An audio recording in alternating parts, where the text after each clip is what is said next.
The yacht's engine died without warning, and Nora Walsh's breath caught in her throat as the vessel began drifting sideways toward the jagged rocks jutting from the dark Mediterranean waters like broken teeth. She lunged for the controls, her fingers flying over switches that refused to respond, her heart hammering against her ribs as the wind picked up and pushed the 40-foot yacht closer to certain destruction. The charter company's newest vessel, the one she'd been hired to deliver to Monaco, was now a helpless toy in the grip of the current.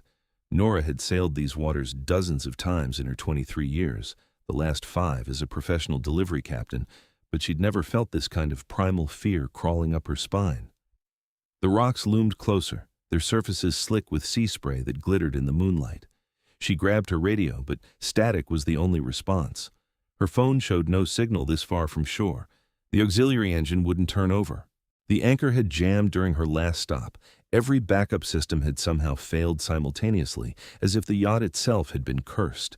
Nora stumbled onto the deck, the wind whipping her dark hair across her face as she searched desperately for any solution. The life raft. She could deploy it and try to get clear before the yacht struck the rocks.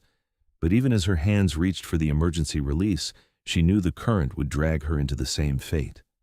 The water here was notorious for its unpredictable undertows and hidden channels. Jumping meant drowning. The first grinding screech of fiberglass against stone made her stomach drop. The yacht lurched violently, throwing her against the railing. She gripped the cold metal as the vessel began to list, water already rushing over the stern. This was it. This was how her story ended, alone in the dark, swallowed by the sea she'd loved her entire life. Then she saw him. A figure cutting through the water with impossible speed, leaving a wake of churning white foam behind him. At first she thought her oxygen-starved brain was hallucinating, because no human could swim that fast with that kind of power. But as he drew closer, she could make out his form, broad shoulders, pale arms slicing through the waves with mechanical precision, moving toward the dying yacht as if the violent current didn't exist. The yacht groaned again, tilting further. Nora's feet slipped on the wet deck. She scrambled for purchase, her fingers finding a cleat just as the entire vessel shuddered and began to break apart. The figure in the water was close now, maybe 20 feet away, and she could see his face in the moonlight. He was the most beautiful and terrifying thing she'd ever seen. White hair plastered to a face of such perfect, severe beauty that it seemed carved from marble. Skin pale as death. Eyes that reflected the moonlight like a cat's, gleaming with an otherworldly luminescence that definitely wasn't human. When he pulled himself up the tilting deck with one hand, hauling his body from the water with strength that defied physics, Nora's breath stopped entirely. "Give me your hand," he commanded, his voice cutting through the wind and crashing waves with absolute authority. His accent was old, European, placing emphasis on consonants in a way that hadn't been common for centuries. Nora stared at him, frozen. Up close, he was even more impossible. Water streamed from his clothes, dark, expensive-looking garments that belonged in a Gothic painting, not the Mediterranean Sea. His eyes were crimson in the moonlight, definitely crimson, and his canines were just slightly too long when he spoke again. "Now," he said, extending his hand toward her as the yacht gave another sickening lurch. Vampire. The word blazed through her mind with crystal clarity. Vampires were real, and one was standing on her sinking boat, offering to save her life. The yacht's hull split with a sound like thunder. Nora's choice evaporated. She grabbed his hand. His fingers closed around hers like iron bands, impossibly strong, impossibly cold. He pulled her against his chest with his other arm, and then he was moving, leaping from the collapsing yacht with her clutched to him. They hit the water together, and Nora had just enough time to gasp a breath before they plunged beneath the surface. The cold stunned her, driving the air from her lungs, but his arm remained locked around her waist, and she could feel the water churning as he swam.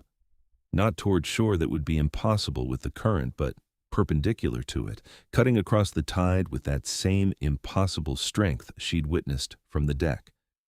Her lungs began to burn. Spots danced in her vision. Just when she thought she might black out, they broke the surface. Nora sucked in air desperately, coughing and gasping.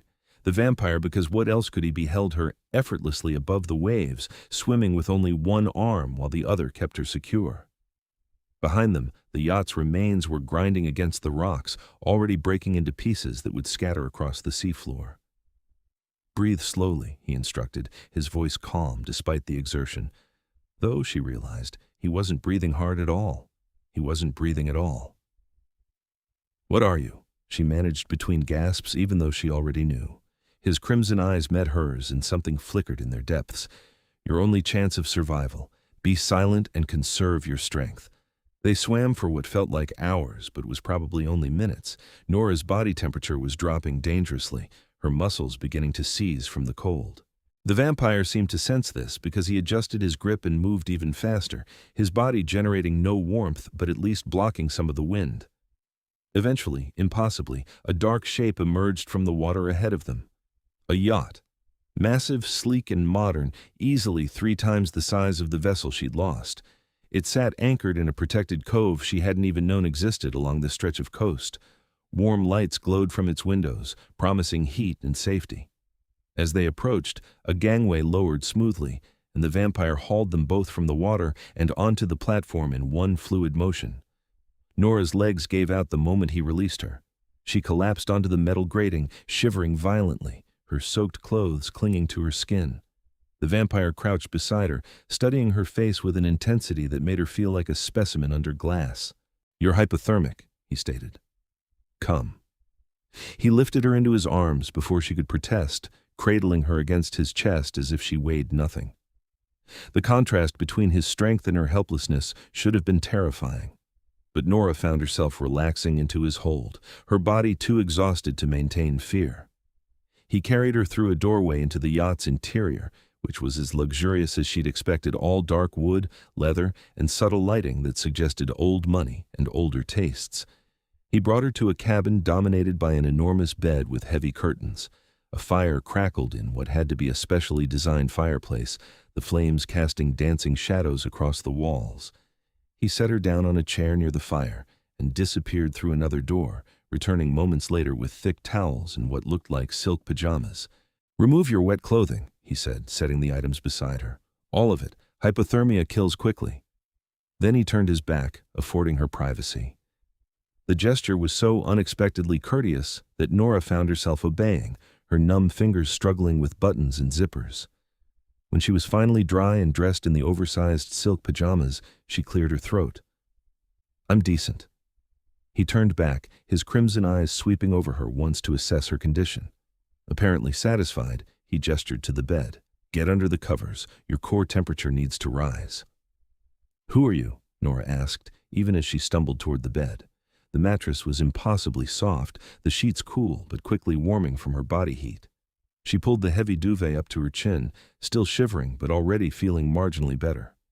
The vampire regarded her for a long moment, as if deciding how much truth to share. Finally, he spoke. "My name is Fyodor Quillen. I am the king of the European vampire territories, and you, Nora Walsh, nearly died in waters under my protection." The casual way he stated his title, as if being a vampire king was equivalent to being a regional manager, would have been funny under different circumstances. Instead, Nora felt her exhausted brain trying to process the implications. "Vampire king," she repeated slowly. "So vampires are real, and they have territories and kings." "Yes." He moved to pour something from a crystal decanter into a glass. "Drink this. It will help." She took the glass he offered, sniffing suspiciously. "What is it?" "Brandy. Very old, very expensive, and purely alcohol. I have no need to drug you, and I could simply compel you if I wished." The blunt honesty was oddly reassuring. Nora took a sip, then another, feeling the burn spread through her chest. "Why did you save me?" Fyodor settled into a chair across from the bed, his posture perfectly straight, his hands folded in his lap. Everything about him spoke of old-world aristocracy and absolute confidence. "The yacht that sank was sabotaged. I felt the dark magic when it activated, a spell designed to create a death that would appear accidental." "Magic?" Nora's voice rose. "Someone tried to kill me with magic?" "Not you specifically. The spell was placed weeks ago, designed to trigger when the vessel reached those particular waters. Someone wanted a death in my territory, probably to create an incident that could be used politically." His crimson eyes narrowed. You were simply unlucky enough to be aboard when it activated. The brandy glass trembled in Nora's hands. She'd been caught in some kind of supernatural political game, nearly killed as collateral damage in conflicts she didn't understand. Why do you care? I'm just a human. Something dark crossed Fyodor's face. All deaths in my territory concern me, and human lives are not as disposable as some of my kind believe. He stood abruptly, moving toward the door. Rest. We'll discuss this further when you've recovered. Wait, Nora called out. Where are we? What happens now? We're anchored in a cove along the French coast. Tomorrow I'll return you to civilization, and this night will become nothing more than a strange memory. He paused at the threshold. Sleep, Nora Walsh. You're safe here.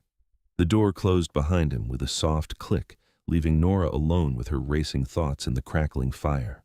Safe. She was safe on a vampire king's yacht after nearly drowning because of a magical attack she'd been too human to even detect. Her normal life, the delivery jobs, the charter companies, the simple pleasure of sailing suddenly felt very far away. But as her exhausted body finally began to relax into the warm bed, one thought kept circling through her mind. Fyodor Quillen had known her name. He'd said it twice now, spoken it with that old-world accent that made even ordinary words sound important. How had he known who she was? She meant to stay awake, to puzzle through the impossibilities of the night. Instead, sleep dragged her under like a wave, and her dreams were filled with crimson eyes and cold hands and the sensation of being carried through dark water by something both monstrous and magnificent. When Nora woke, pale sunlight was filtering through heavy curtains, and she could hear the gentle rocking of the yacht at anchor.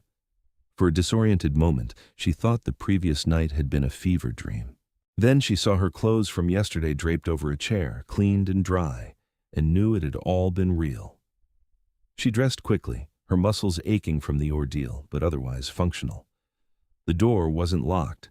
She stepped into a corridor paneled in rich mahogany, following the sound of voices toward what turned out to be a spacious main salon. Fyodor stood near the windows with two other vampires, both as pale and beautiful as he was. One was a woman with long white hair braided down her back, dressed in black leather that looked both modern and somehow medieval. The other was a man, shorter than Fyodor, but broader, with scars across his face that looked like they'd been made by claws. All three turned as Nora entered, and she felt pinned by their collective gaze. The weight of their attention was almost physical, predatory in a way that made her instincts scream. "Ah, Miss Walsh," Fyodor said, his voice perfectly polite, "you look recovered. Come, join us." The woman vampire's eyes narrowed slightly. "You didn't mention she was awake, my king." "She just woke," Fyodor replied smoothly.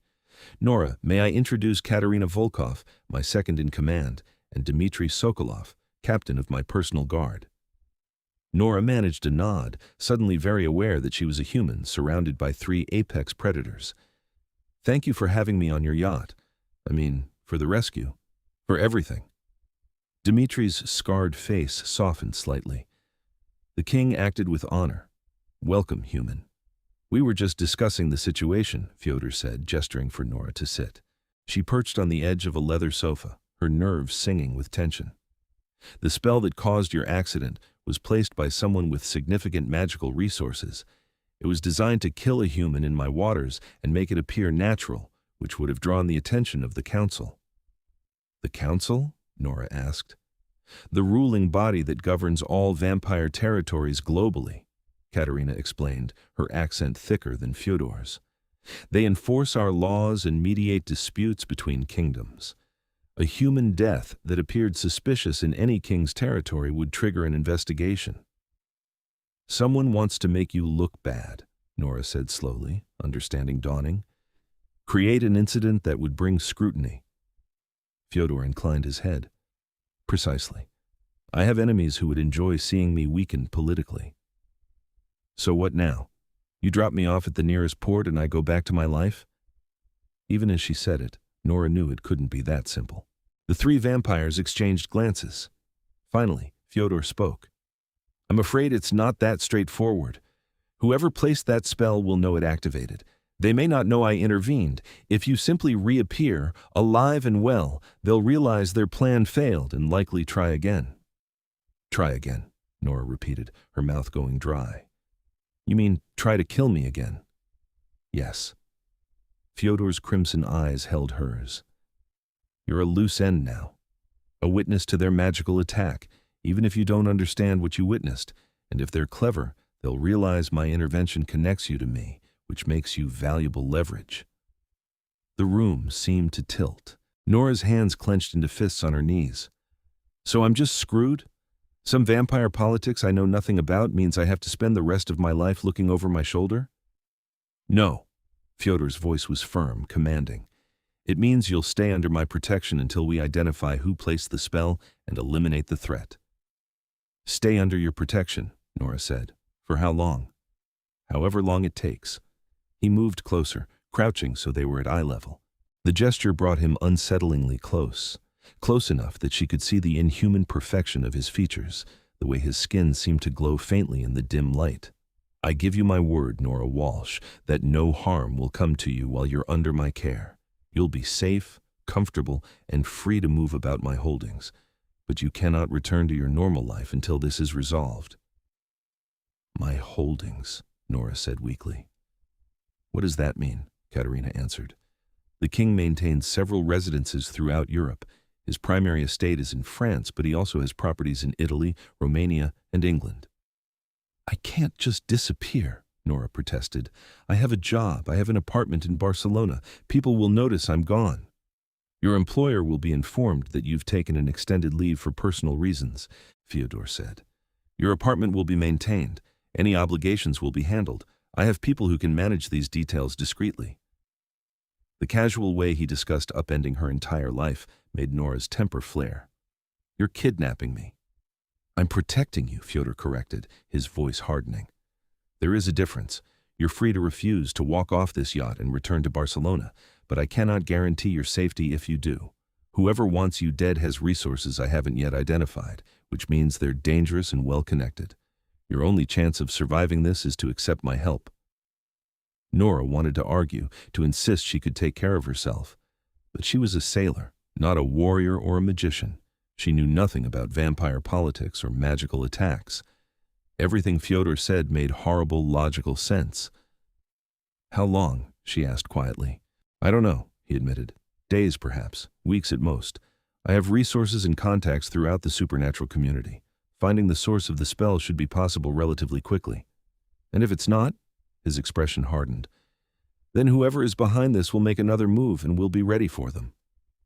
Nora looked at the three vampires watching her, these impossible beings who had crashed into her life and turned everything upside down. She thought about her small apartment, her simple job, the comfortable routine she'd built. Then she thought about drowning in the dark water, or worse, being targeted again by enemies she couldn't see or fight. Okay, she said finally.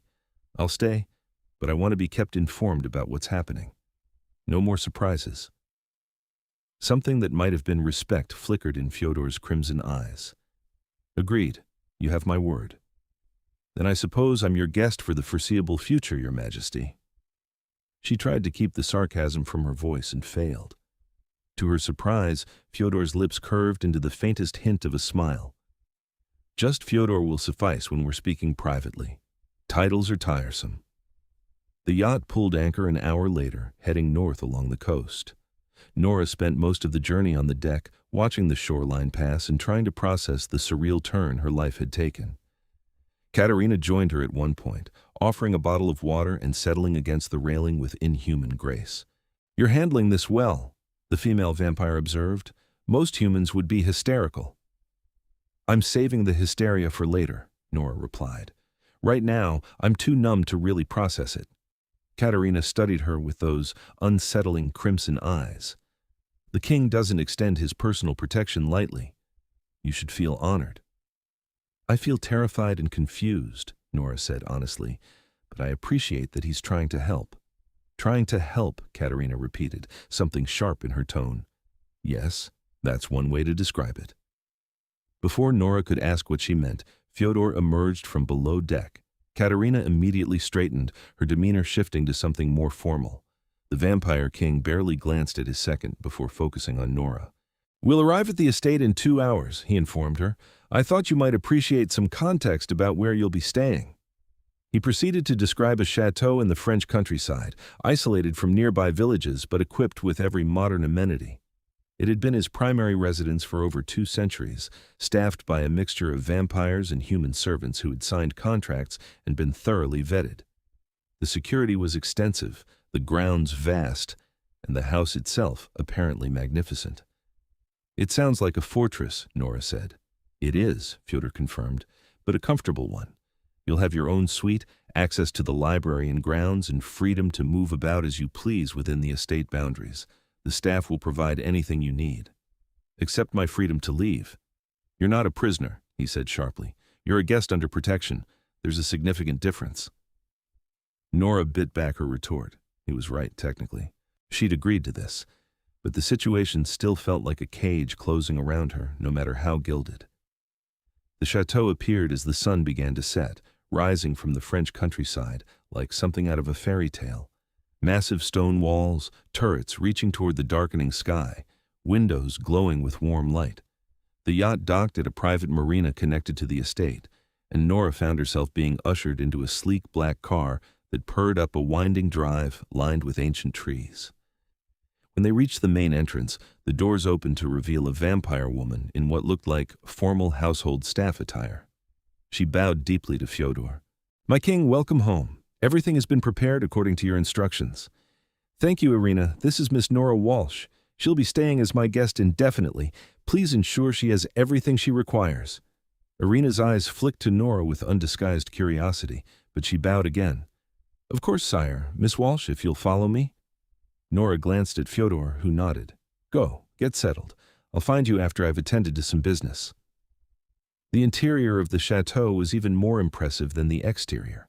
Soaring ceilings, paintings that looked like museum pieces, furniture that was clearly antique but meticulously maintained. Irina led her up a grand staircase and down a corridor to a suite of rooms that were larger than Nora's entire apartment in Barcelona. "Your bedroom, sitting room, and private bath," Irina explained, gesturing to each space. "The armoire has been stocked with clothing in your size, though the king indicated you may wish to acquire items more to your personal taste. Simply let me know what you need, and it will be arranged." Nora walked into the bedroom, stunned. The bed was a 4-poster draped in deep blue fabric. French doors opened onto a balcony overlooking gardens that stretched into the distance. The bathroom featured a clawfoot tub large enough to swim in. It was beautiful and overwhelming and absolutely surreal. "This is too much," she murmured. "The king insisted you be comfortable," Irina said. "Dinner will be served in the main dining room at 9, should you wish to join the household. Otherwise, meals can be brought to your room." After Irina left, Nora sank onto the edge of the enormous bed and let herself feel the full weight of the situation. She was in a vampire chateau in France, under the protection of a vampire king because someone had tried to kill her with magic. Her normal life was on pause indefinitely.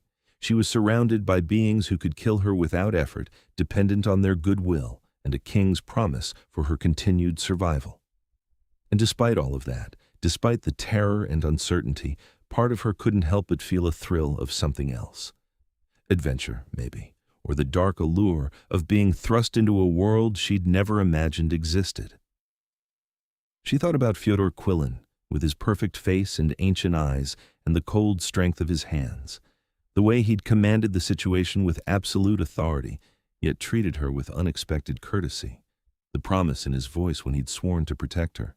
Nora had no idea what came next. But as she stood and walked to the balcony, looking out over the vampire king's estate, as darkness fell completely, she realized she was more intrigued than frightened, and that, perhaps, should have worried her most of all. The days that followed developed a strange rhythm. Nora woke each morning in her luxurious suite, ate breakfast brought by Irina or one of the other staff, and then explored the chateau's vast interior. The library alone could have occupied her for months, ancient books in dozens of languages, first editions of classics, volumes on history and magic and vampire lore that confirmed everything she'd thought was myth. Fyodor appeared and disappeared at irregular intervals, always courteous but often distracted by what she assumed was king business. Sometimes she'd glimpse him in the hallways deep in conversation with Katerina or other vampire visitors. Once she saw him in what looked like a throne room, seated in an ornate chair while a line of vampires waited to speak with him. He'd noticed her watching from the doorway and gestured for her to enter, but she'd fled, uncomfortable with intruding on whatever official matters he was conducting. On her fourth evening at the chateau, she finally encountered him in a more casual setting.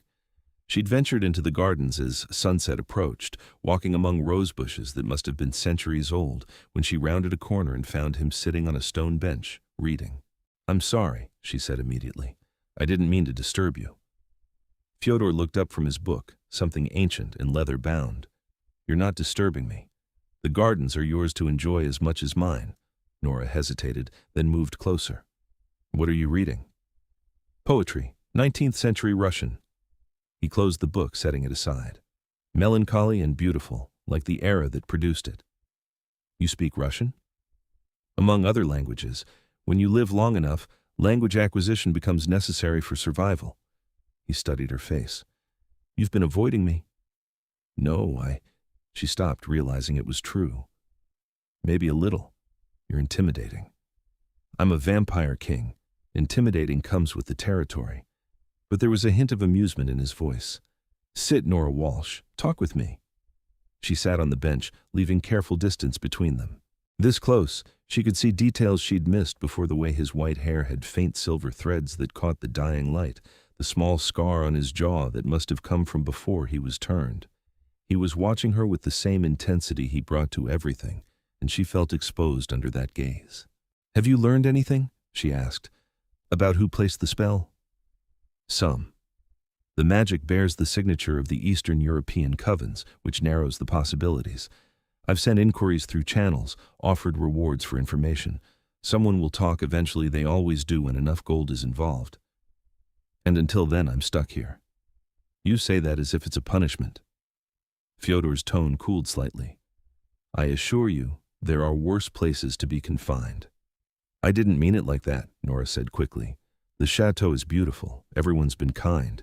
I'm used to being independent, to making my own choices about where I go and what I do." Something in his expression softened. "I understand. Freedom is precious, particularly to those who've had it taken away." He paused. "Tell me about your life before the yacht. What made you choose the sea?" The question surprised her. Over the next hour, as the sunset faded and stars began to emerge, Nora found herself talking. She told him about growing up in a small coastal town in Wales, learning to sail with her father, the way the ocean had always felt like home. She described the satisfaction of delivery work, the peace of being alone on the water, the simple pleasure of navigating by stars and instinct. Fyodor listened with genuine attention, asking questions that showed he was truly interested. In turn, he shared fragments of his own past: the medieval village where he'd been born, the plague that had killed his human family, the vampire who'd offered him immortality as an alternative to death. He spoke of centuries of war and politics, the slow evolution from simple survival to the complex supernatural society that existed now. "Do you ever miss it?" Nora asked. "Being human?" "Sometimes," he admitted. "I miss the simplicity of mortal concerns, the way each day mattered because there were so few of them. But I don't regret what I became. This existence has given me experiences and knowledge I never could have achieved in a single human lifetime." "And power," Nora added. "Yes, and power." He met her eyes. "Does that frighten you?" "A little," she said honestly. "You could kill me without effort. Everyone in this chateau could. I'm completely at your mercy. But you're not afraid of me specifically." It wasn't a question. Nora considered her words carefully. "No. I think if you wanted to hurt me, you would have. Instead, you've been nothing but protective and kind. That means something." Fyodor's expression shifted, something warming in those crimson eyes. "You're remarkably perceptive for someone so young." "I'm 23, not a child. To someone over 600 years old, 23 is very young indeed." But there was no condescension in his voice, just statement of fact. "Still, you're right. Age doesn't necessarily correlate with wisdom or understanding." They talked until full darkness fell and the garden lights activated, casting everything in soft golden illumination. When Irina appeared to announce dinner, Nora realized hours had passed without her noticing. Fyodor stood, offering his hand to help her up. His touch was cool but not unpleasant, and she was hyper-aware of the strength in those pale fingers. "Join me for dinner," he said. "Not as king and protected guest, but as two people sharing a meal and conversation." Nora smiled. "I'd like that." The dining room was intimate compared to the rest of the chateau, a smaller space with a table that could seat maybe 10 people. Fyodor sat at the head, and Nora took the seat to his right. The meal was extraordinary, multiple courses of French cuisine prepared to perfection. Fyodor didn't eat, of course, but he sipped from a crystal goblet that held what she assumed was blood. He caught her staring and raised the glass slightly. "Animal blood, mostly. Pig and cow, ethically sourced from butchers who supply us. I haven't fed from an unwilling human in over 2 centuries. Unwilling. Nora seized on the word. Some humans enjoy the experience. They come to us willingly, offer their blood in exchange for payment or the euphoria our bite provides.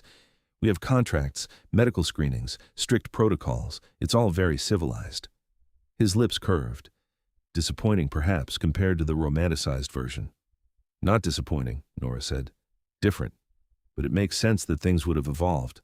They continued talking through the meal, the conversation flowing easily. Fyodor asked about her favorite places she'd sailed, and she described the Greek islands at dawn, the wild coast of Scotland, the crystalline waters of the Caribbean.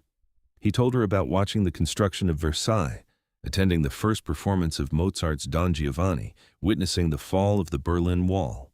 It must be strange, Nora mused over dessert, to watch the world change so much while you stay the same. We don't stay the same, not really. We adapt, evolve, learn. The vampire society you see now is nothing like what existed when I was newly turned. We had to change or face extinction. Fyodor set down his goblet. But yes, there's a certain melancholy in immortality. You watch everything you build eventually crumble. Everyone you care about eventually dies. Everyone, human, you mean? Yes. His gaze held hers, which is why most of my kind stopped forming attachments to mortals centuries ago.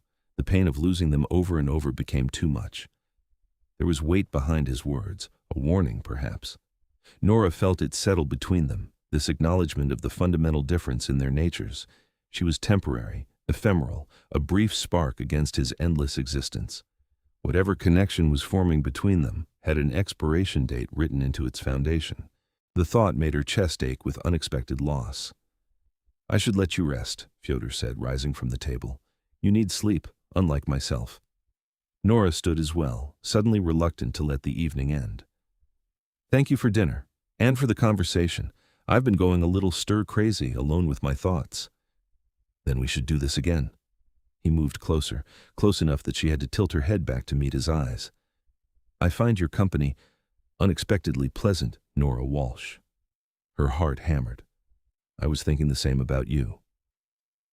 For a moment, something electric hung in the air between them, possibility and danger and attraction all tangled together. Then Fyodor stepped back, the moment breaking. Good night, he said softly. Good night. Nora walked back to her suite in a daze, her mind replaying every word, every glance, every subtle shift in his expression. She barely knew him. He was a vampire, a king, a being who'd lived more lives than she could imagine. This attraction, she felt, was probably just proximity and circumstance, her mind latching onto him because he represented safety in a dangerous situation. But as she lay in bed staring at the canopy above, she couldn't convince herself it was that simple. The way Fyodor had looked at her across the dinner table, the warmth in his voice when he'd called her company pleasant, the careful distance he'd maintained as if afraid of getting too close, it all suggested he felt the pull between them too, which was either wonderful or terrible, depending on how this all ended. The next morning, Katerina found Nora in the library. The female vampire moved with predatory silence, suddenly appearing beside the chair where Nora was reading without any warning of her approach. We need to talk, Katerina said flatly. Nora set down her book. About what? About the fact that you're becoming a distraction. Katerina's crimson eyes were hard. The king has duties, responsibilities that extend far beyond one human's protection. Yet, he's spending hours with you, neglecting matters that require his attention. I didn't ask for any of this, Nora protested. He's the one who suggested I join him for dinner, who sought me out in the gardens. I know. Katerina's expression softened slightly. That's what concerns me. Fyodor hasn't shown this much interest in a human in decades.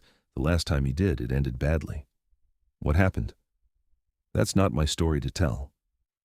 Katerina sat in the chair across from Nora. I've served him for over a century. I've seen him navigate wars and political nightmares with perfect control. But humans have always been his weakness, his one vulnerability. He cares too much, feels too deeply, and it makes him reckless. You think I'm going to hurt him? The idea was absurd. He was an immortal vampire king.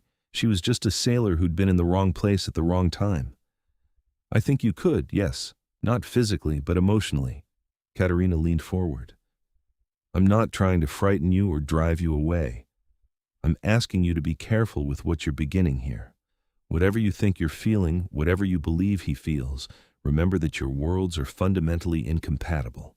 You're 23 years old with a normal human lifespan ahead of you. He's over 6 centuries old and will exist for centuries more. There's no scenario where this ends well. The words landed like stones in Nora's stomach because they echoed her own thoughts from the night before. I understand. Do you? Katerina stood.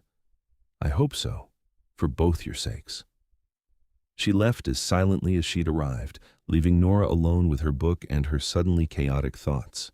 The warning had been clear. Don't fall for Fyodor Quillin, because nothing good could come from it. The smart, reasonable thing would be to maintain distance, to treat him with polite gratitude, but nothing more. But as Nora discovered over the following days, smart and reasonable weren't always possible. Fyodor seemed to have taken their dinner as permission to seek her out regularly. He appeared in the library to discuss the book she was reading. He invited her to walk the estate grounds with him as he inspected the security measures. He joined her for meals, their conversations ranging from philosophy to favorite films, to debates about whether pasta or pizza was Italy's greater contribution to humanity. With each interaction, Nora felt herself drawn deeper into fascination with him. Not just his beauty or power, though both were undeniable. It was the contrast between the regal vampire king who commanded absolute authority and the man who admitted to still missing his human mother after 600 years. The way he listened to her opinions as if they mattered, despite the vast gulf between their ages and experiences. The rare, genuine smiles that transformed his severe face into something breathtaking. She was falling for him, and there was nothing she could do to stop it. On her 10th day at the chateau, Fyodor invited her to the throne room. I received information about the spell, he explained as they walked through the corridors. I thought you should hear it firsthand. The throne room was magnificent vaulted ceilings, stained glass windows, the throne itself, a masterwork of carved wood and precious metals. But Nora barely noticed the decor, focused instead on the vampire kneeling before Fyodor's throne. He was younger looking than most of the vampires she'd encountered, with nervous energy that seemed at odds with the usual vampire confidence. Speak, Fyodor commanded, his voice cold with authority. This was the king, not the man who'd debated pizza with her yesterday. The spell was commissioned by Victor Dracul, the kneeling vampire said quickly. He paid the Romanian covens to create it, designed specifically to trigger in your waters. He wanted a human death that would bring the council's investigation. Victor, Fyodor repeated, something dangerous in his tone. I should have known. He's been positioning himself to challenge my authority for years. Who is Victor Dracul? Nora asked. A rival king from Romania. He's young, ambitious, and believes the European territories should be ruled differently, more aggressively, with less consideration for human law or life. Fyodor's hands tightened on the arms of his throne. He thinks I'm weak because I advocate for coexistence rather than domination. What happens now? Nora felt cold despite the warmth of the room. Now I deal with Victor. Fyodor rose from his throne, dismissing the messenger vampire with a gesture. He descended the dais to stand before Nora. You'll remain here, under guard. Katerina and Dmitri will ensure your safety while I travel to Romania to confront him. Confront him, Nora repeated. You mean fight him? If necessary, yes. Fear spiked through her. Is that safe? Could he kill you? Something in Fyodor's expression softened at her obvious concern. He could try, but I'm significantly older and stronger than Victor. The outcome isn't in doubt. Then why do you look worried? Because vampire politics are never simple. If I kill Victor, I risk alienating the Romanian territories and potentially triggering a larger conflict. If I spare him, I look weak, which invites other challenges. There's no clean solution. Nora stepped closer, looking up at him. How long will you be gone? A few days at most. His hand rose as if to touch her face, then dropped back to his side. You'll be safe here. I've tripled the security around the estate. No one gets in without my explicit permission. I'm not worried about my safety, Nora said quietly. I'm worried about yours. Their eyes met and held.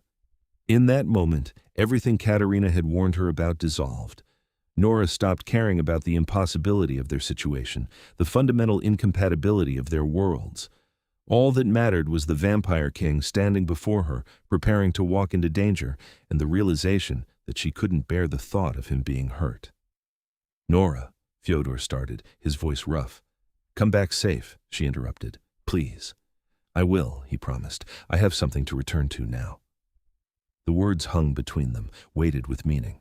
Then, Fyodor turned and strode from the throne room, leaving Nora standing alone with her racing heart and the terrifying certainty that she'd fallen completely for someone she could never truly have.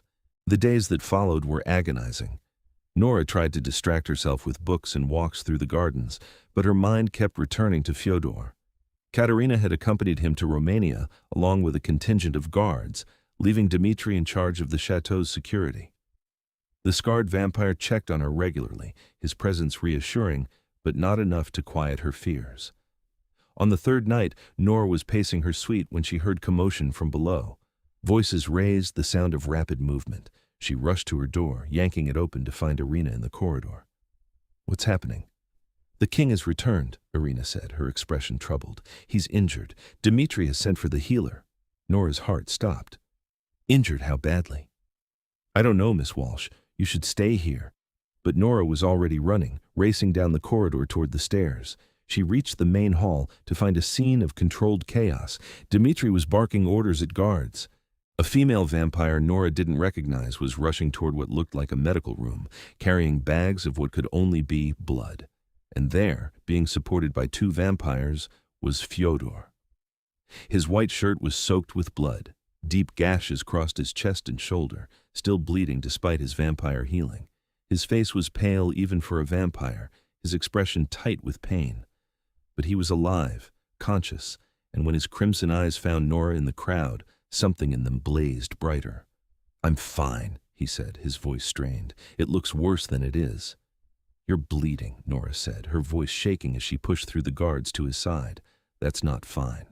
Vampire healing is efficient. I just need blood and rest.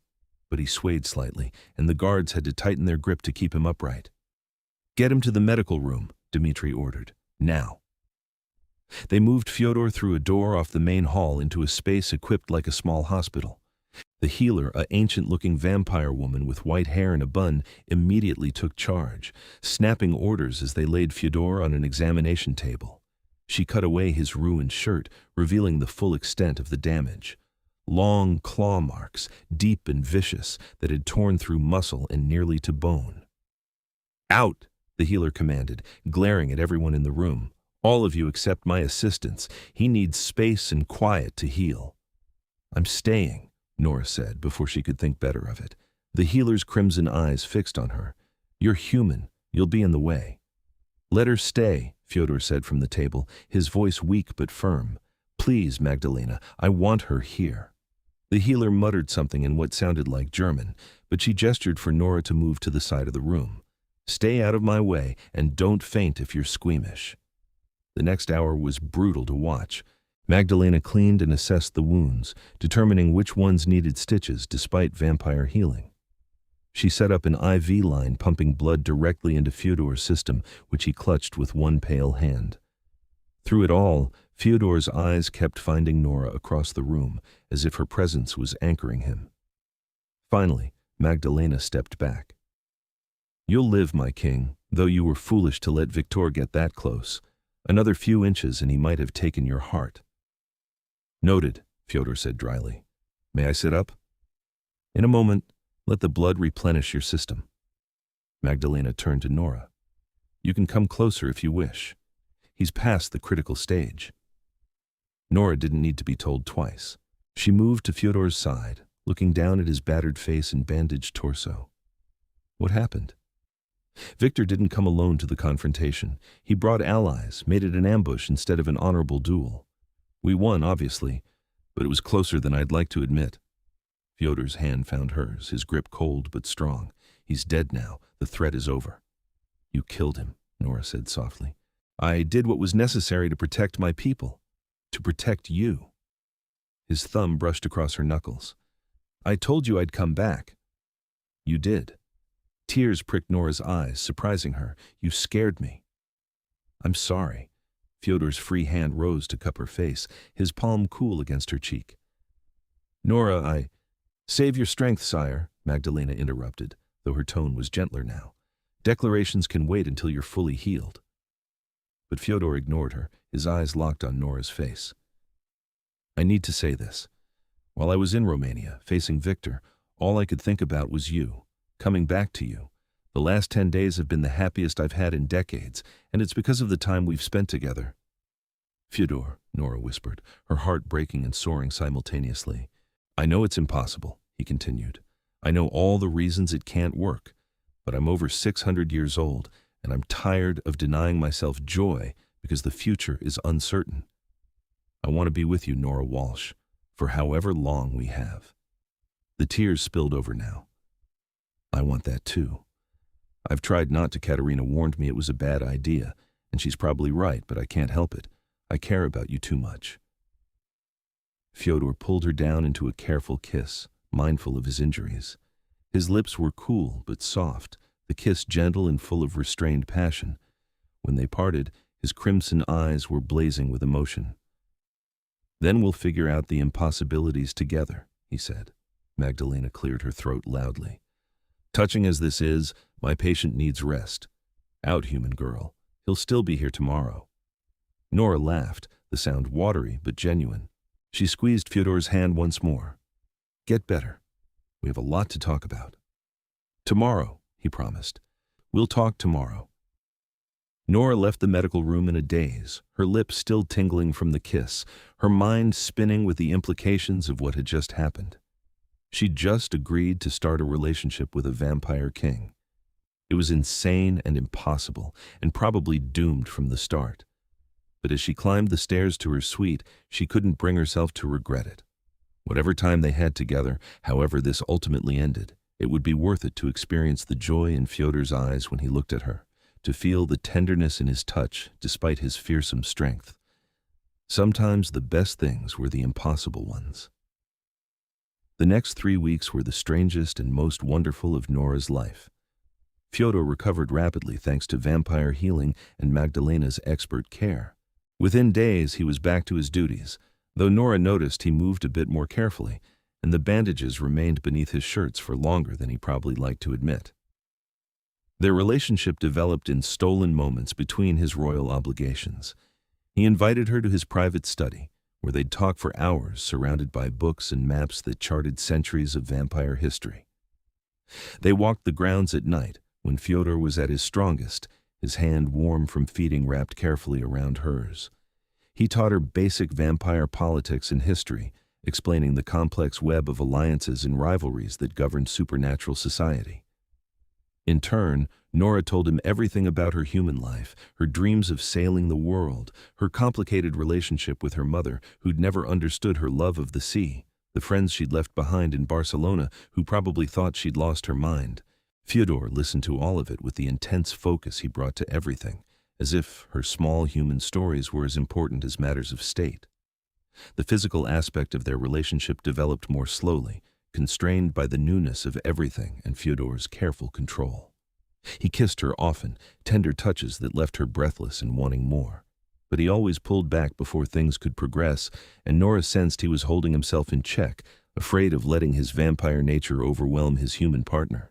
I'm not fragile, she told him one night as they sat together in the library, her head resting on his shoulder.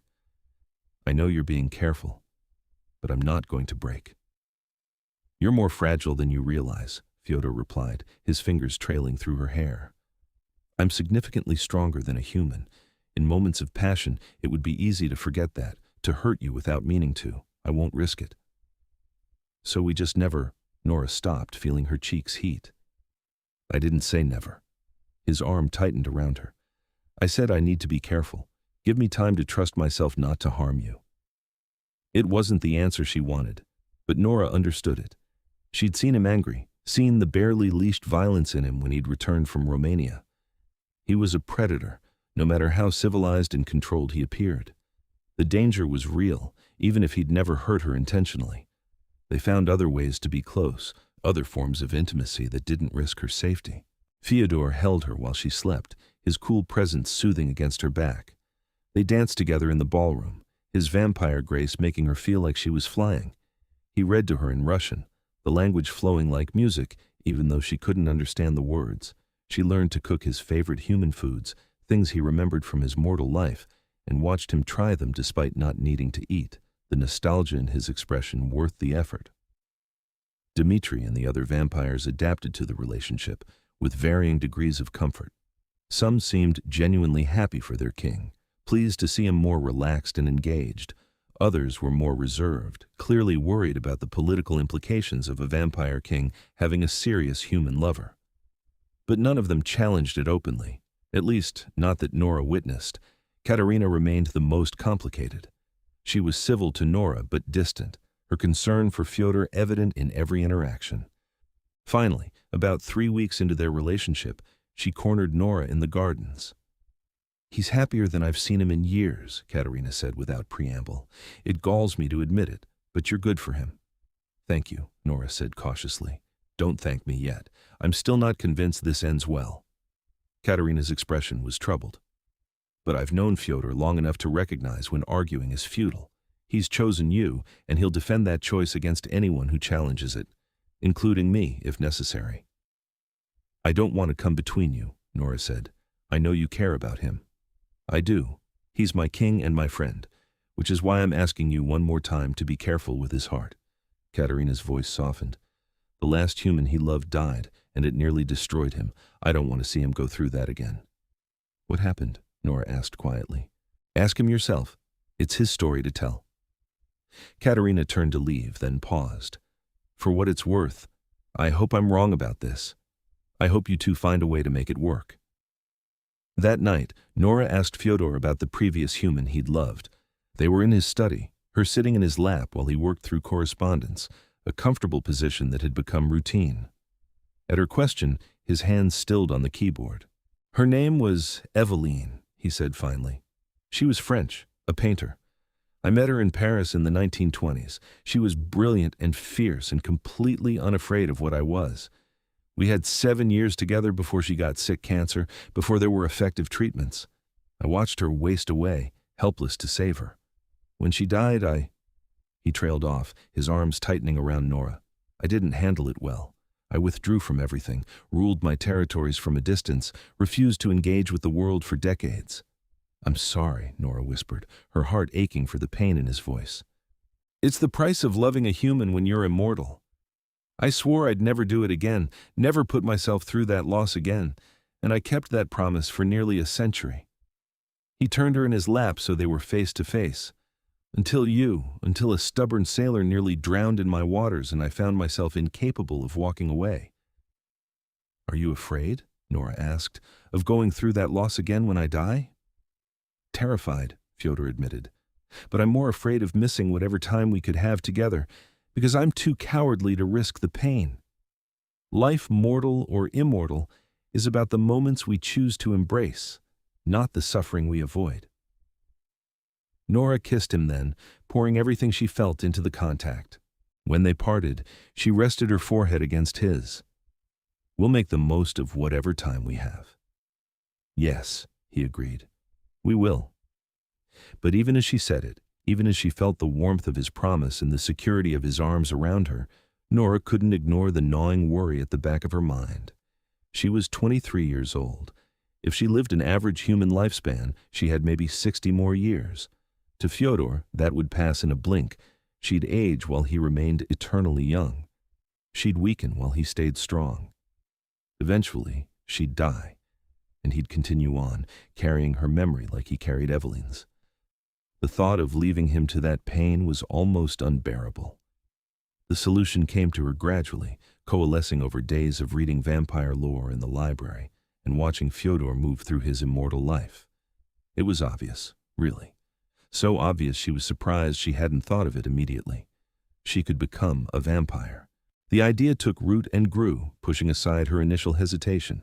If she was turned, they could have centuries together instead of decades. She wouldn't age or weaken. She could stand beside him as an equal instead of a fragile human he had to constantly protect. The life she'd known before the sailing, her family, her human friends already felt distant, like it belonged to a different person. What was really keeping her tied to mortality? Nora spent 3 days researching the turning process in the library's extensive collection of vampire lore. It was dangerous, she learned. Many humans didn't survive the transformation, their bodies unable to handle the change. Those who did survive went through weeks of agonizing transition as their human cells died and were rebuilt as something else. And once it was done, it couldn't be undone. She'd never see sunlight again, never eat human food, never have children. Her entire existence would shift to accommodate her new nature. But she'd have forever with Fyodor. That alone made it worth considering. On the 4th day, she brought it up over dinner. Just the two of them in the small dining room, Fyodor watching her eat while they discussed his upcoming diplomatic trip to England. Nora set down her fork and met his eyes. "I want you to turn me," she said. Fyodor went absolutely still. "What?" "Turn me into a vampire. I've been researching it. I know it's dangerous and painful, but I want to do it." Nora's words came faster, trying to explain before he could refuse. "This way we'd have more than just decades together. We'd have centuries. I wouldn't age or die, and you wouldn't have to watch me deteriorate. It solves everything." "No," the word was flat, absolute. "Why not?" "I'm serious about this, Fyodor. I've thought it through." "I said no." He stood abruptly, his chair scraping against the floor. "This conversation is over." "It's my choice," Nora argued, standing as well. "My life, my decision." "A decision you're making for the wrong reasons." Fyodor's voice was tight with barely controlled emotion.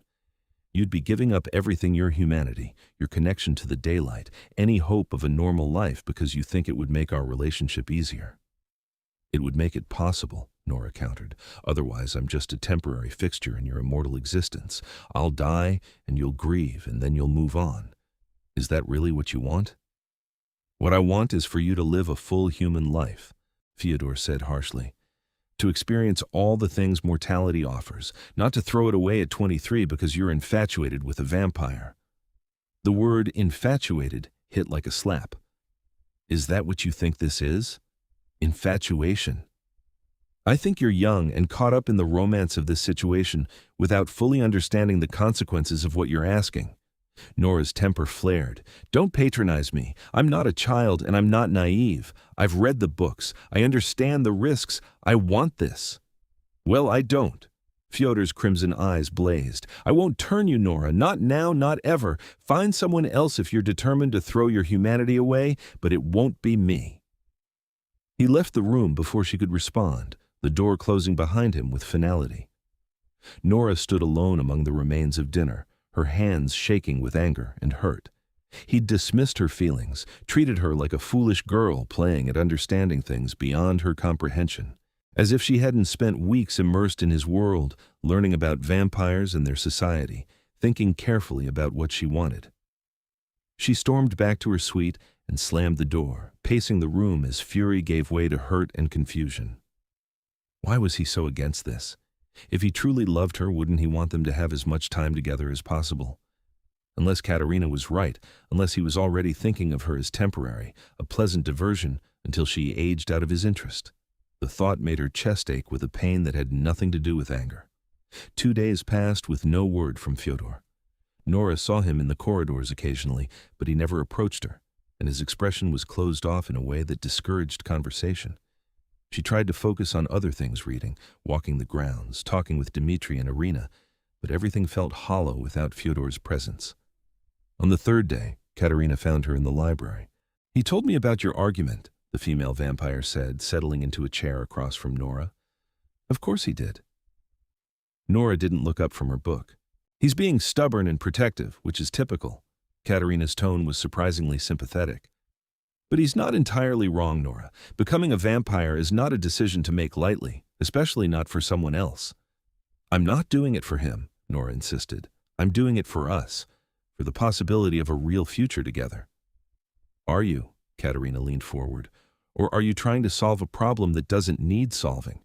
You're both so focused on the ending on your eventual death that you're forgetting to live the life you have now. You're letting fear of loss poison what could be beautiful while it lasts." "Easy for you to say. You're immortal. You don't have to watch everyone you love age and die." "No, I watch them get killed in wars and political games," Katerina said quietly. "Immortality doesn't protect you from loss, Nora. It just changes the shape of it. I've lost more friends and lovers in my centuries than you can imagine. Being vampire doesn't make that hurt less." Nora finally looked up, seeing genuine pain in the other woman's expression. "I'm sorry. My point is that there's no perfect solution here. Whether you stay human or become vampire, there will be challenges and pain. The question is which path you can live with, and whether you're making that choice for yourself or out of fear." "So what do I do?"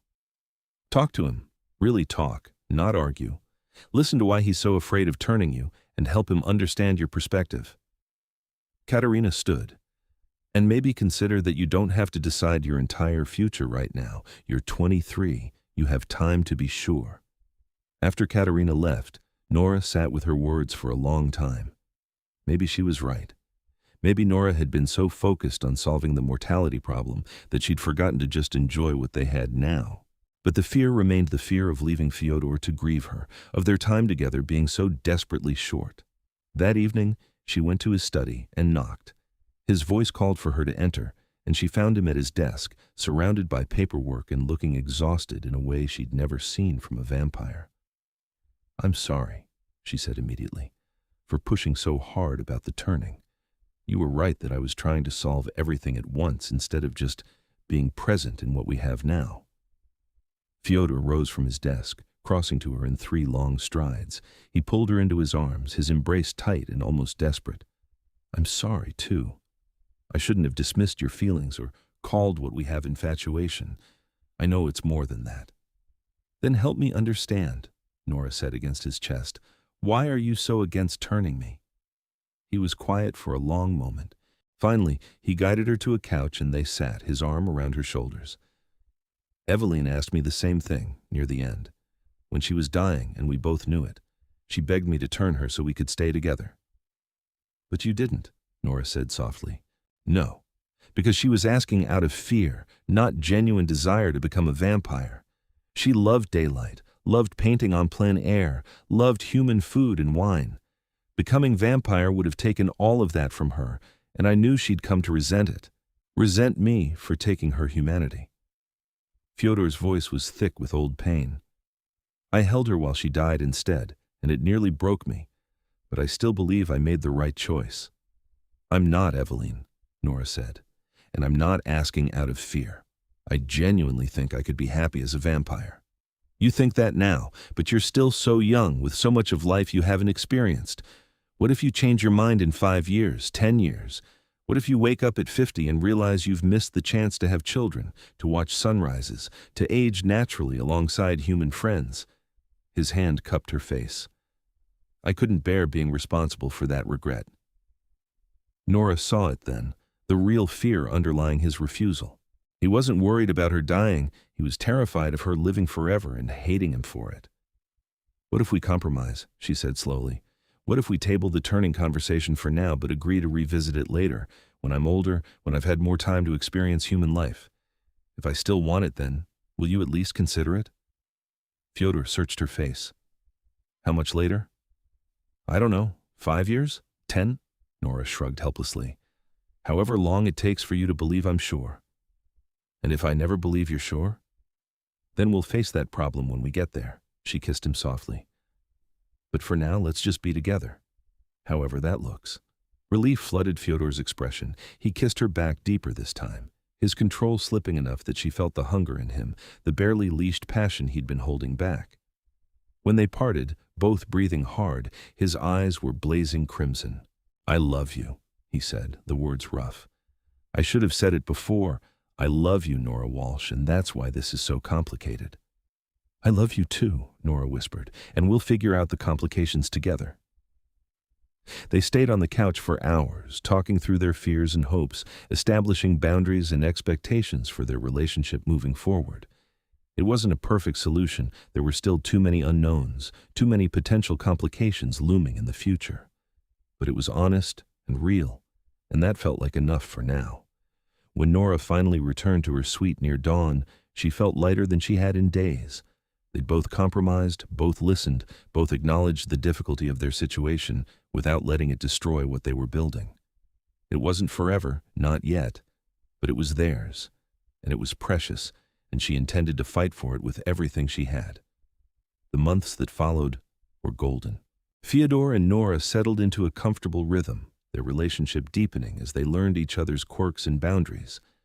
Nora began accompanying him to some of his official functions, standing at his side during court sessions or diplomatic meetings.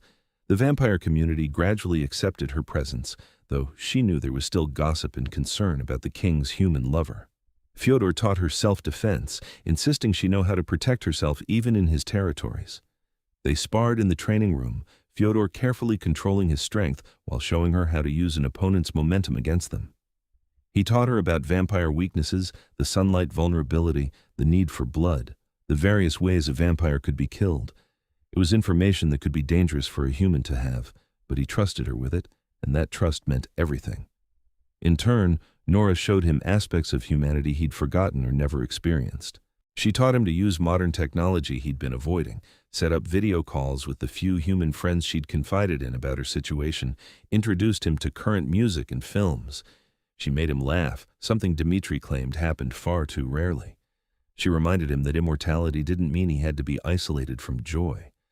They still hadn't fully consummated their relationship, Fyodor's control ironclad despite Nora's increasing frustration. But they found other ways to be intimate, and Nora tried to be patient with his caution. She understood the fear driving it, even when it left her wanting more. 8 months into their relationship, Fyodor announced he needed to attend a council meeting in Vienna. These gatherings happened once a year, bringing together representatives from all the vampire territories to discuss laws, settle disputes, and handle matters that affected their entire species. "How long will you be gone?" Nora asked over breakfast. "A week? Perhaps 2? Council meetings tend to drag on interminably." Fyodor's expression was resigned. "You'll stay here, of course. The security is best at the chateau." "Or I could come with you," Nora suggested. "See Vienna, meet other vampires from around the world. It could be interesting." Fyodor's hesitation was visible.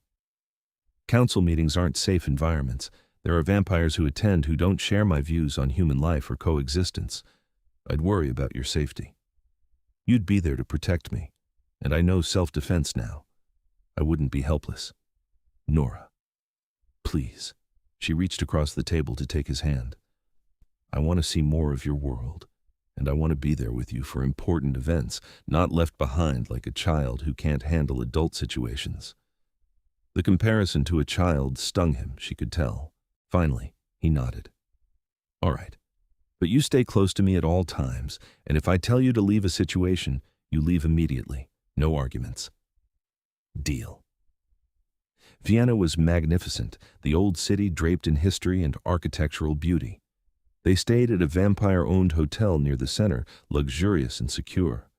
The council meetings were held in a converted palace, its ballrooms and meeting halls now serving as chambers where vampire law was debated and decided.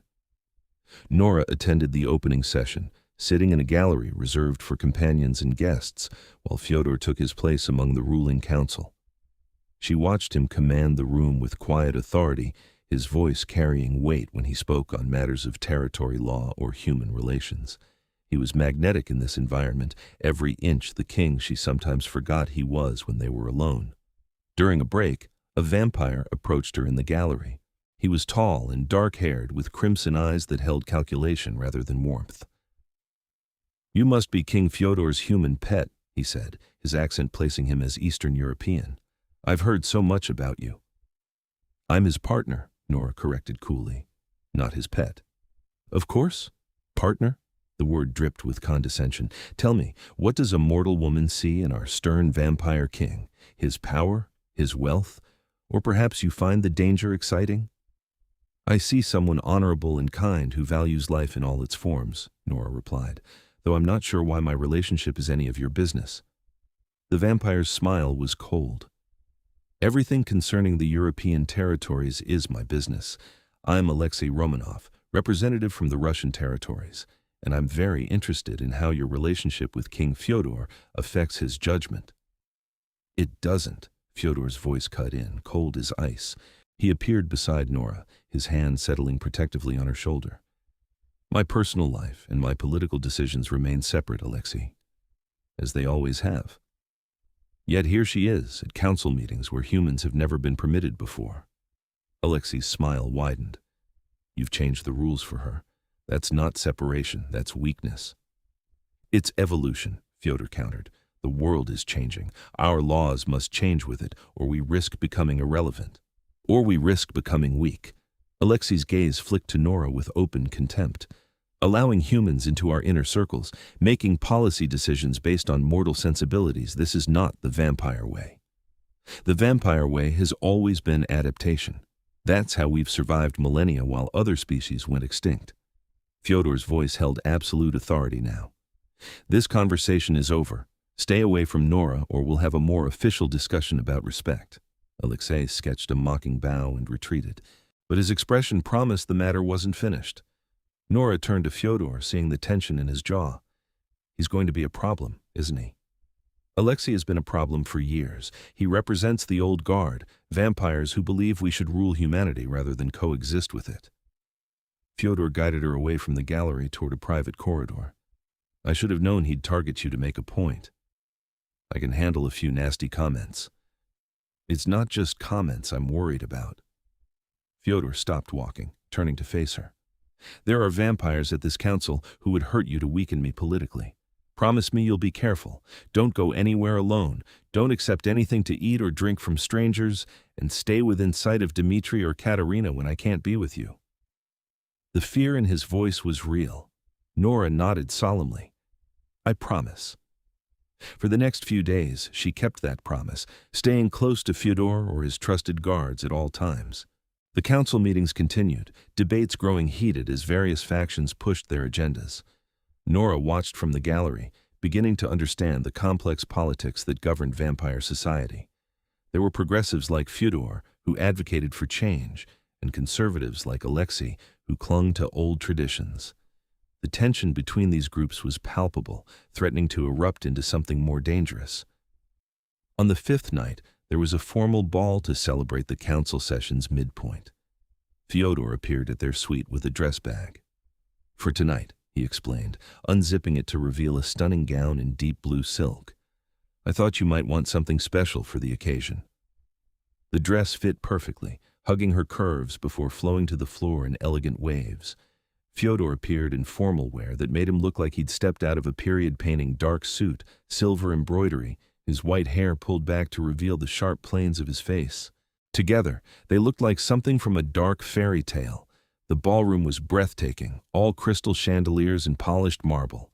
Hundreds of vampires filled the space, dressed in everything from modern formal wear to traditional garments from their home territories.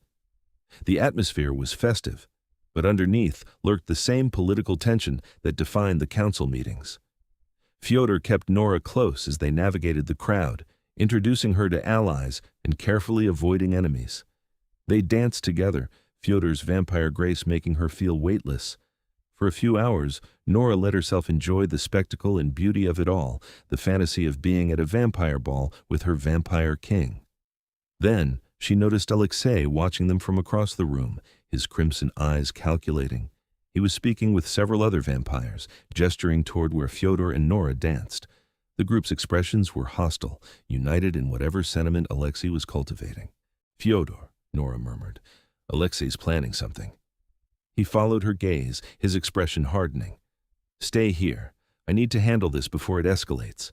He guided her to where Katerina stood with a group of allied vampires, then strode across the ballroom toward Alexei's group. Nora watched nervously as Fyodor confronted them, the conversation clearly heated despite the formal setting. Other vampires began to notice, a circle forming around the argument. This is going to get ugly, Katerina muttered. Alexei's been gathering support all week. He's going to challenge Fyodor's authority publicly. Can he do that? Anyone can challenge a king at council. It's part of our laws. Katerina's hand moved to the knife at her belt. If Fyodor loses the challenge, he loses his territories. Nora's blood ran cold. What kind of challenge? Could be political, could be physical. Depends on what Alexei proposes and whether Fyodor accepts the terms. Across the room, Alexei's voice suddenly rose, loud enough to carry through the ballroom. You've grown weak, Fyodor Quillin. So obsessed with your human pet that you've forgotten what it means to be vampire. I challenge your authority to rule the European territories. The ballroom fell silent. Every vampire present turned to watch as Fyodor stood perfectly still, his expression carved from ice. You challenge me on what grounds? Fyodor's voice was calm but deadly. On the grounds that you've placed human interests above vampire law, that you've allowed mortal influence to corrupt your judgment, that you're unfit to lead. Alexei gestured toward Nora. You parade your human lover at council meetings. You speak of evolution when you mean capitulation. You weaken us all with your compassion for lesser beings. Lesser beings, Fyodor repeated, something dangerous stirring in his voice. Is that what you believe humans are? They're food, Fyodor, prey. They exist for our convenience, not as our equals. Alexei's crimson eyes blazed. You've forgotten that essential truth, and it makes you weak. No. Fyodor moved closer to Alexei, every line of his body radiating lethal intent. What makes us weak is refusing to adapt, clinging to outdated traditions that serve no purpose beyond feeding our ego. Humans outnumber us thousands to one. Their technology advances daily. We survive by coexisting, not by treating them as cattle. Then you admit you've gone soft. Alexei's smile was triumphant. You're compromised by human attachment. I call for a vote of no confidence. Let the council decide if you're still fit to rule. Murmurs swept through the crowd. Katerina swore quietly. He's backed Fyodor into a corner. If he fights the vote and loses, he loses everything. If he doesn't fight it, he looks weak. Nora couldn't breathe. This was happening because of her, because Fyodor had fallen in love with a human and made the mistake of showing it publicly. Alexei was using their relationship as a weapon to destroy everything Fyodor had built.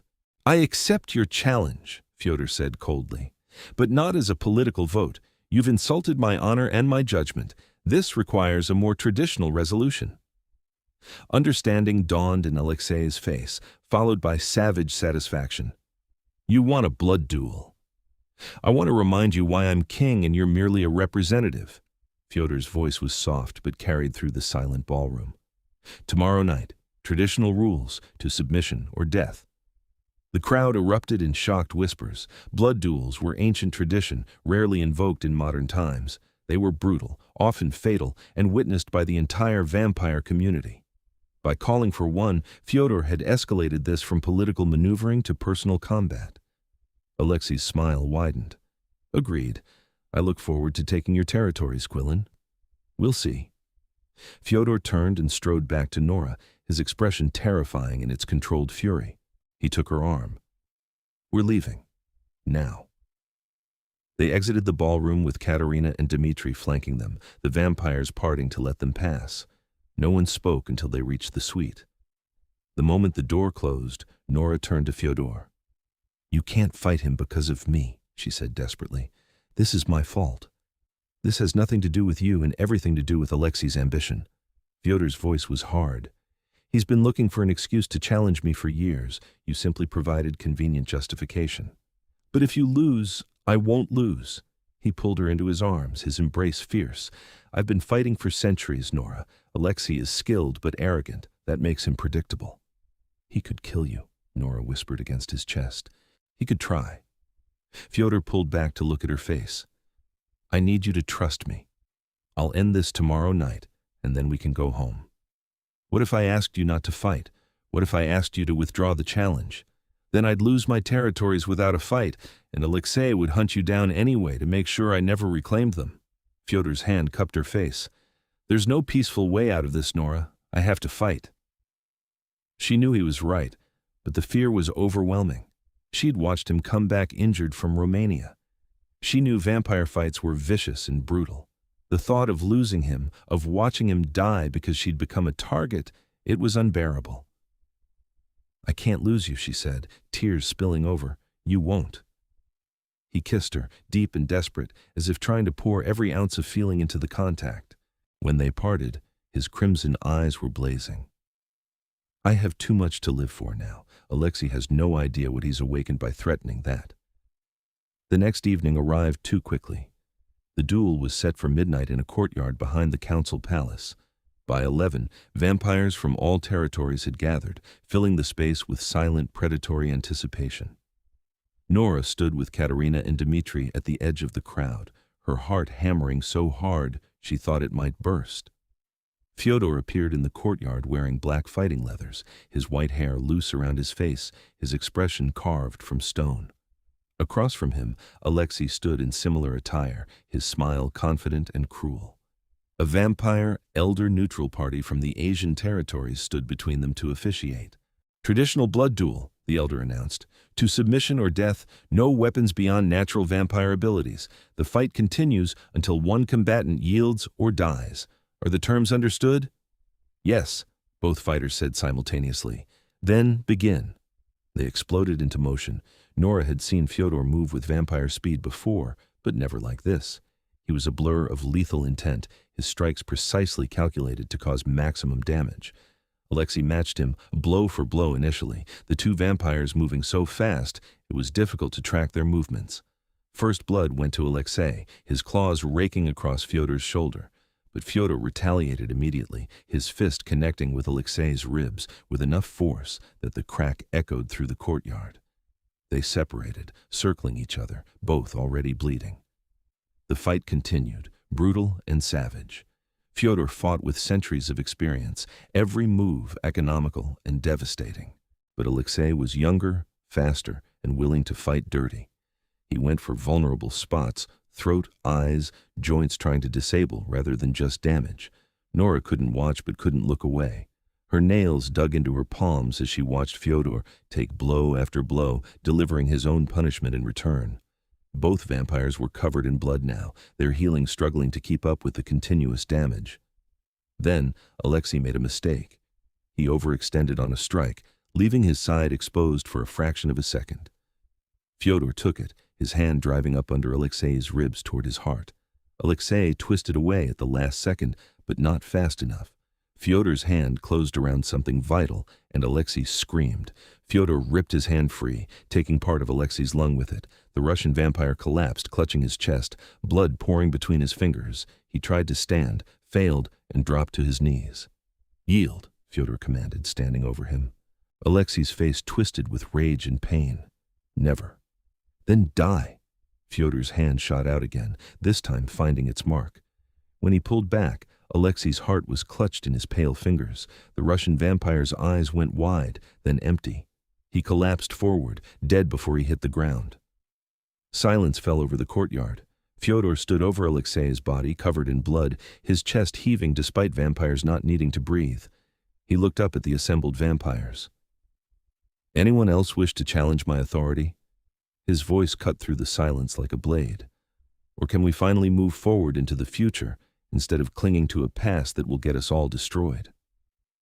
No one spoke. No one challenged.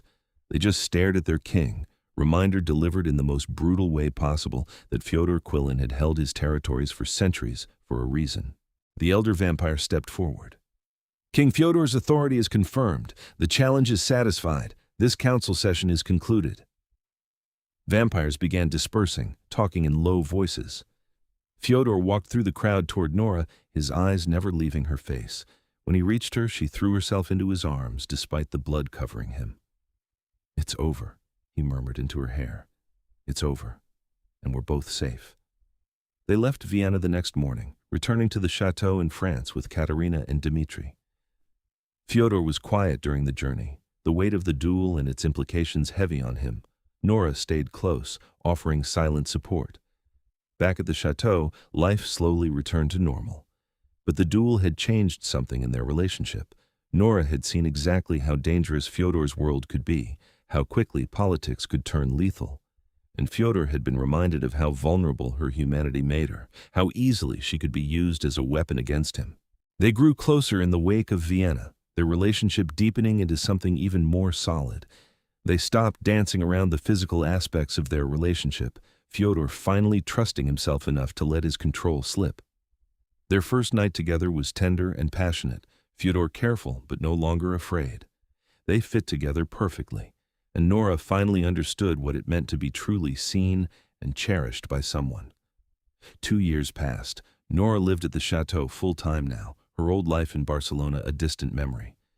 She'd visited her family once, introducing Fyodor as her partner, though not mentioning the vampire aspect. Her mother had been confused by the relationship, but eventually accepted it, and Nora maintained contact through regular video calls.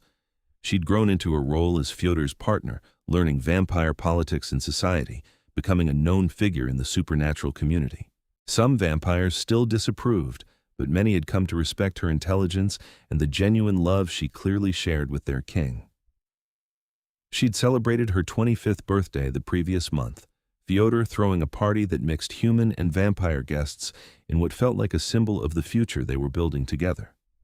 And through it all, the question of turning remained unspoken but present, lurking in the background of every moment. Until one evening when they were walking in the gardens, the same place where they'd had their first real conversation years before. Nora stopped walking and turned to face Fyodor. "I want to revisit the turning conversation," she said. His expression immediately shuddered. "Nora, just listen, please." She took his hands in hers. "It's been 2 years. I've lived more, experienced more, thought carefully about what I want. And I still want to become a vampire. Not because I'm afraid of dying or desperate to solve a problem, but because this world, your world, feels like home now. Because I want centuries with you, not just decades. Because I genuinely believe I'd be happy as a vampire." "You're still so young," Fyodor said, but his voice lacked its previous conviction. "I'm 25. I've traveled the world, built a career, experienced human life. I'm not a naive 23-year-old anymore. I know what I'm asking for, and I know what I'd be giving up." Nora squeezed his hands. "I'm ready, Fyodor. If you're willing to turn me, I'm ready." He searched her face for a long moment. Finally, he said, "If I agree to this, you must understand the risks. The turning process is agonizing and dangerous. You might not survive. If you do survive, you'll be vulnerable for weeks while your body transforms. And once it's done, there's no going back. Ever." "I understand. And you're certain this is what you want? Not what you think I want, not what seems like the solution to our problems. What you genuinely want for yourself?" Yes." Nora's voice was steady. "Sure. I want this. I want forever with you." Fyodor pulled her into his arms, his embrace tight. "Then I'll turn you. But not here, not now. We'll go to a secure location with Magdalena and proper medical support. And if at any point during the process you want to stop, if you change your mind, you tell me immediately. Understood?" "Understood." Relief and joy flooded through her. "Thank you. Thank you for trusting me enough to do this." "I trust you with everything," he murmured against her hair.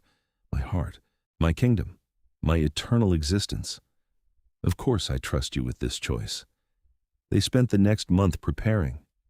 Magdalena explained the process in clinical detail. Fyodor would drain most of Nora's blood, then feed her his own blood to trigger the transformation. She'd spend approximately 2 weeks in a death-like state while her body rewrote itself at the cellular level. If she survived that stage, she'd wake as a newborn vampire, weak and hungry and needing careful monitoring. Full transformation would take another month, and she wouldn't have complete control of her new abilities for up to a year. They chose an isolated property in Scotland for the turning, a castle built on a cliff overlooking the sea. Magdalena set up a medical suite there, stocking it with blood supplies and equipment to monitor Nora's transition. Katerina and Dmitri came as well, providing security and support. On the chosen night, Nora said goodbye to her remaining connections to humanity. She called her mother, told her she was going on an extended sailing trip and would be out of contact for a while. She wrote letters to her few close human friends, explaining as much as she could without revealing the supernatural truth. She stood on the castle balcony and watched the sun set one final time, committing the colors to memory. Then she went to the medical suite where Fyodor was waiting. "Last chance," he said as she lay down on the bed Magdalena had prepared. "We can stop this right now, and I won't think less of you." "I'm not stopping," Nora said firmly. "I'm ready." Fyodor climbed onto the bed beside her, gathering her into his arms. "I'll be here when you wake. No matter how long it takes, I'll be right here." "I love you," Nora said. "I love you too, so much it terrifies me." He tilted her head back, exposing her throat. "Close your eyes. This will hurt." His fangs pierced her throat, and Nora gasped at the sensation. It wasn't pleasant exactly, but it wasn't entirely painful either. There was a strange euphoria mixed with the discomfort, her body responding to vampire venom with chemical bliss. She felt her blood flowing out of her, felt her heartbeat growing slower and weaker. The room started to fade, darkness creeping in at the edges of her vision. Just before she lost consciousness completely, she felt liquid on her lips, Fyodor's blood, copper sweet and impossibly thick. She swallowed reflexively, and then there was nothing but darkness. The transformation was agony. Nora was distantly aware of her body convulsing, of pain radiating through every cell as they died and rebuilt themselves. Sometimes she surfaced enough to hear voices, Fyodor murmuring reassurances, Magdalena giving medical updates, Katerina arguing with Dmitri about something. But mostly there was just pain and darkness and the sense of being unmade and remade simultaneously. Time lost meaning. She could have been transforming for hours or years. All that existed was the endless process of becoming something other than human. Finally, the pain began to recede. Sensation returned gradually, awareness of the bed beneath her, cool air on her skin, the sound of breathing nearby. Nora's eyes fluttered open. The world looked different. Everything was sharper, clearer, more vivid. She could see individual dust motes in the air, could hear hearts beating in rooms far away, could smell blood and antiseptic and something uniquely vampire. Her body felt different too, stronger, faster, like she could move mountains if she wanted to. "Nora?" Fyodor's face appeared above her, his expression awed and relieved and overjoyed all at once. "Can you hear me?" "Yes." Her voice came out rough, unused. "How long?" 15 days. You've been unconscious for 15 days. He gathered her carefully into his arms. "You survived. You made it through." "I'm a vampire," Nora whispered, testing the truth of it. "You're a vampire." Fyodor's laugh was joyous, almost giddy with relief. "You're going to be fine. Magdalena says your transformation was textbook. No complications. You did it, Nora." She tried to sit up and nearly fell off the bed when her new strength sent her flying. Fyodor caught her, steadying her. "Easy, you're much stronger now. It'll take time to learn control." Magdalena bustled over, checking Nora's vitals with professional efficiency. "Welcome to immortality, child. You're one of the lucky ones the transformation took well. Now comes the hard part, learning to live as a vampire." The next weeks were a crash course in vampire existence. Nora learned to control her new strength, to move with vampire speed, to hear and see and smell with enhanced senses that could be overwhelming. She experienced her first feeding animal blood initially, then carefully supervised human blood from willing donors. The hunger was intense but manageable, especially with Fyodor there to guide her through it. She discovered she could still see sunlight, though it weakened her significantly. Most vampires avoided it entirely, but she tested her limits, stepping into dawnlight for a few minutes before retreating. It wasn't enough to do serious damage, but it served as a reminder of what she'd given up. But the benefits outweighed the losses. She was stronger, faster, effectively immortal. She could stand beside Fyodor as an equal now, not a fragile human he had to constantly protect. They had centuries stretching ahead of them, time to explore and grow and build the future they'd dreamed about. 6 months after her turning, they held a formal ceremony at the chateau. Vampire tradition required recognizing new vampires officially, and Fyodor had insisted on making it a celebration. Vampires from all over Europe attended, along with a handful of human allies who knew the supernatural truth. Nora stood before the assembled crowd in a dress of deep crimson silk, Fyodor beside her in formal black. The ceremony was simple. An elder vampire spoke words in an ancient language, acknowledging Nora's transformation and welcoming her into vampire society. Then Fyodor took her hand and spoke. Nora Walsh became Nora Quillen today, joining my bloodline and my legacy. But more importantly, she chose this existence with full knowledge of what it entailed. She chose to join our world, to stand beside me, not as a protected human, but as an equal partner. His crimson eyes found hers, full of love and pride. She is my queen, now and forever. Any who wish to challenge that can face me directly. The gathered vampires erupted in applause. Katerina stepped forward, bowing formally to Nora. Welcome to the family, my queen. It's an honor to serve you. The title made Nora's chest tighten with emotion. She'd gone from a simple sailor to the queen of European vampire territories, from human to vampire, from temporary to eternal. It was overwhelming and perfect, and exactly what she'd chosen. That night, after the celebration ended and the guests departed, Nora and Fyodor stood on the balcony of their chambers, looking out over the estate. The moon was full, bathing everything in silver light that her vampire eyes could appreciate with perfect clarity. Any regrets? Fyodor asked, his arm around her waist. None. Nora leaned into him, marveling at how different it felt now that she matched his strength and temperature. This is exactly where I want to be. Good, because you're stuck with me for a very long time now. Forever, Nora corrected. I'm stuck with you forever. Forever, Fyodor agreed, pulling her into a kiss that tasted of blood and promises and infinite possibility. They made love that night with a passion and a quality that hadn't been possible when she was human. Nora reveled in her new strength, in being able to match Fyodor's intensity without fear of breaking. They were perfectly balanced now, two immortal beings who'd found each other against impossible odds and chosen to build eternity together. The years began to unfold before them. Nora learned vampire politics, eventually taking an active role in governing their territories alongside Fyodor. She discovered a talent for diplomacy, her human background giving her unique perspective on mortal-vampire relations. Together, they continued Fyodor's work of modernizing vampire society, advocating for coexistence and adaptation. They traveled the world, visiting places Nora had only dreamed about when she was human. They attended council meetings as a united front, King and Queen Quillen commanding respect and authority. They built alliances, negotiated treaties, and slowly reshaped vampire society into something more sustainable for the modern world. But more than any of that, they loved each other. Through decades and eventually centuries, their relationship remained the foundation of everything they built. They had eternity to explore that love, to discover new facets of each other, to grow together through the endless march of time. Sometimes on quiet nights when they were alone at the chateau, Nora would remember the yacht drifting toward the rocks, the terror of that moment when she'd thought she was going to die. She'd remember the pale figure cutting through the dark water, impossibly fast, impossibly strong, coming to save her. And she'd look at Fyodor, her king, her partner, her eternal love, and feel overwhelmed with gratitude that he'd chosen to swim after her that night.